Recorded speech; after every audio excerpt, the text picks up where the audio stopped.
Graça e paz, família linda, pescadores de almas. Bom, queridos, vamos agora à resposta da nossa pergunta relâmpago. E a pergunta foi: para você, Deus responde à oração do ímpio? Sim, não ou talvez? Bom, primeiramente eu gostaria mais uma vez de agradecer a todos que participaram, tá bom? E aqueles que não participaram, participem, porque, como diz na minha terra o papo reto, né? Claro que nós sabemos que tem tempo de levar 1 ou 2 minutos e dar uma resposta, e todos nós juntos, eu e você, possamos crescer na graça e no conhecimento, tá bom?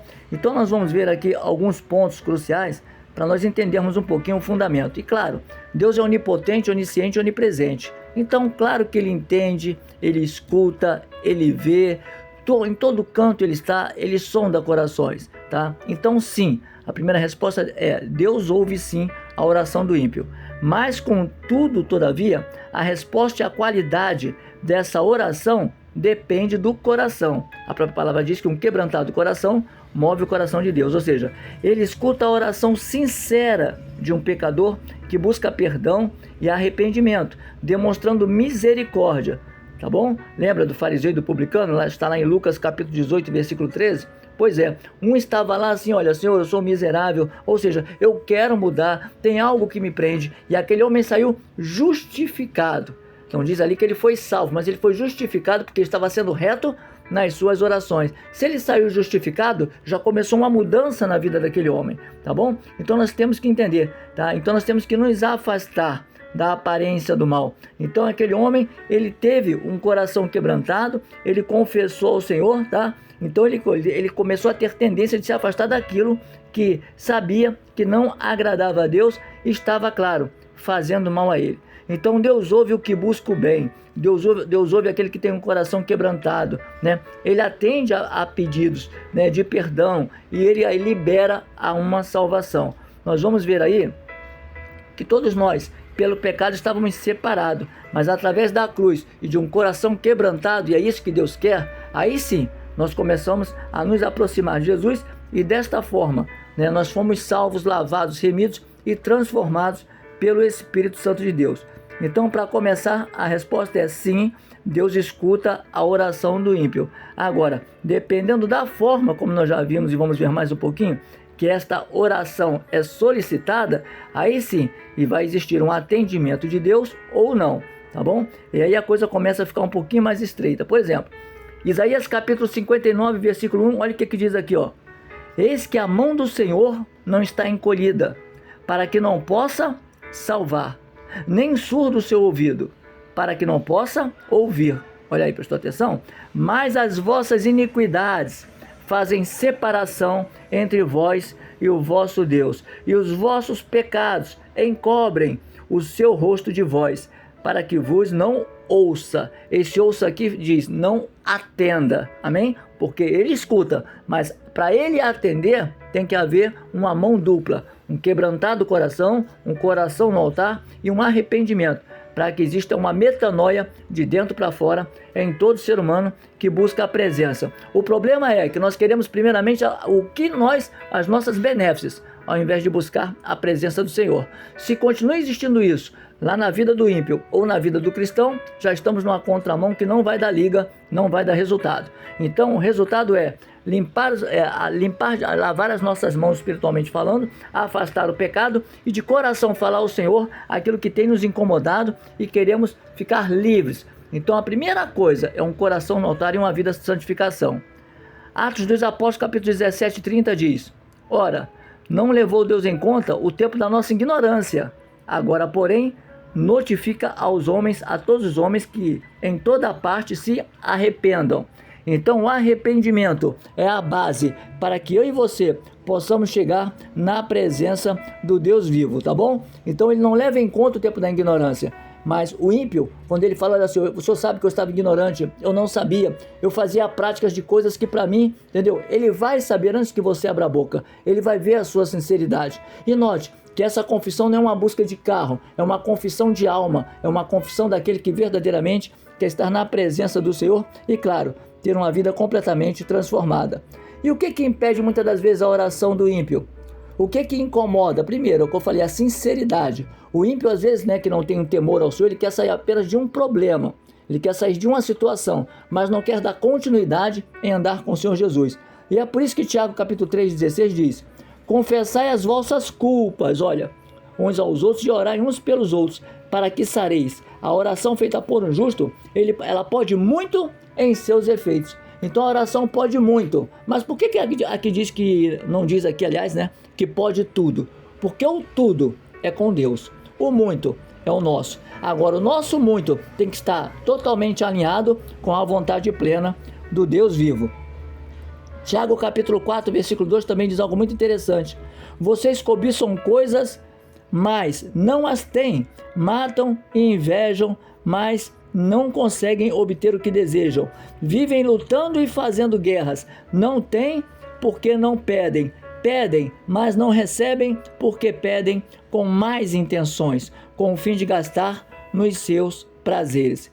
Sabe, muitas vezes as pessoas que não têm conhecimento, estou falando aqui do ímpio, né? Ele também faz promessas ao Senhor, se ele não cumpre nem com a sua vida, com os amigos, com as coisas mais próximas, né? É devedor, né? É uma pessoa que não tem palavra, é uma pessoa que calunia os seus amigos, calunia os seus familiares, e ele aqui quer muitas vezes barganhar. E é por isso que Tiago vem com essa palavra firme, tá? Não recebem porque pedem com mais intenções, tá? O ímpio é assim, muitas vezes ele vai e ele não quer saber, ele vai até Deus como se fosse a uma estátua, a uma imagem, tá bom? A católica está cheia disso. Então eles vão apenas com uma coisa: eu vou lá, eu vou fazer uma promessa. Se isso acontecer, eu faço isso. Como se Deus não conhecesse o coração do homem, né? Até a palavra diz que enganoso é o coração do homem, tá bom? Então não adianta barganhar com Jesus. Com Jesus o papo é outro. Com Jesus nós temos verdadeiramente que nos arrepender. E mediante esse arrependimento, aí sim, ele entra, ele sara a nossa ferida, ele enxuga as nossas lágrimas, tá bom? E ele sim começa a fazer toda a diferença para que nós saibamos pedir como convém e desta forma nós possamos ser abençoados, tá bom? Vem comigo aqui em 2 Crônicas capítulo 7, versículo 14, diz assim: se o povo que se chama pelo meu nome se humilhar, orar e me buscar, atenção, e se converter dos seus maus caminhos, então o ímpio tem sim, tá, uma forma de se chegar ao Senhor, como eu já falei desde o início. É uma conversão, né? É sair da rota do pecado e vir para uma rota de santificação em arrependimento. Só sai de uma rota para outra quem diz: eu não quero mais esta vida, eu não quero mais a prostituição, eu não quero mais a mentira, eu não quero mais as drogas. Então você está mudando de rota, está mudando de trilha, e aí você está saindo de uma trilha para entrar no caminho que é Jesus. Então 2 Crônica diz: se o meu povo que se chama pelo meu nome se humilhar, orar e me buscar e se converter dos seus maus caminhos, então eu ouvirei dos céus, perdoarei os seus pecados e sararei a sua terra. Estarão abertos meus olhos e atentos meus ouvidos à oração daquele que fizer uma oração certa a mim. Entendeu? Então, Deus ouve. Por que estarão abertos? Porque é uma oração sincera. Deus sabe no seu falar, onde há sinceridade, é onde há apenas uma dor de barriga que você quer, né, que ela passe o mais rápido possível. E para fechar a minha palavra, um dos momentos cruciais de um homem ímpio, um homem que teve uma vida ímpia a vida inteira, e que muitas pessoas, atenção, hein, de cristãos, tá, nem ficam satisfeitas deste homem estar no céu. Eu vou ler para você agora um dos trechos de um dos homens que era do grupo de Barrabás, matador, impiedoso. O homem era, né, como diz aqui na terra, aqui, né, era aquele camarada que agia assim com uma naturalidade, era do tribunal do crime, torturava, matava a sangue frio. E esse homem estava na cruz. A cruz nessa época era considerada maldito, só ia para a cruz que era considerado maldito perante a lei dos romanos. E Jesus estava ali porque ele levou sobre nós, a nossa maldição estava sobre ele. Mas olha, um dos bandidos nós sabemos, ele diz assim a palavra de Deus em Lucas capítulo 23, versículo 39. Olha a palavra reta de um ímpio, né? Um homem que estava ali sabendo que dali não tinha saída. Olha só, um dos criminosos que ali estavam dependurados, lançava insultos a Jesus, né? E começava a falar: você não é Cristo? Salva você e a nós. Olha como nós estamos, eu, você e meu amigo aí, ó. Salva você e a nós. Já o outro criminoso, porém, atenção, o outro criminoso, o outro impiedoso, o outro ímpio, porém o repreendeu dizendo: você não teme a Deus? Nem mesmo estando sob a mesma sentença, somos punidos, atenção, hein? Olha a justificação deste homem, ó. Somos punidos justamente, pois estamos recebendo o que os nossos atos merecem. Mas este homem não cometeu nenhum crime. Este Jesus não cometeu nenhum crime. Então ele disse: Jesus, se possível, eu não sou merecedor. Se possível, lembra-te de mim quando entrares no teu reino. E Jesus lhe respondeu: em verdade lhe digo que hoje, ainda hoje, você estará comigo no paraíso. Então eu quero dizer para você que a oração do ímpio é respondida? Sim, é respondida. É respondida se esse ímpio tiver a clareza. Atenção, hein? Este homem aqui não pegou uma Bíblia para falar com Jesus na cruz, ele não citou versículo, nem cantou um hino para Jesus se comover, não. Ele botou o que ele era ali.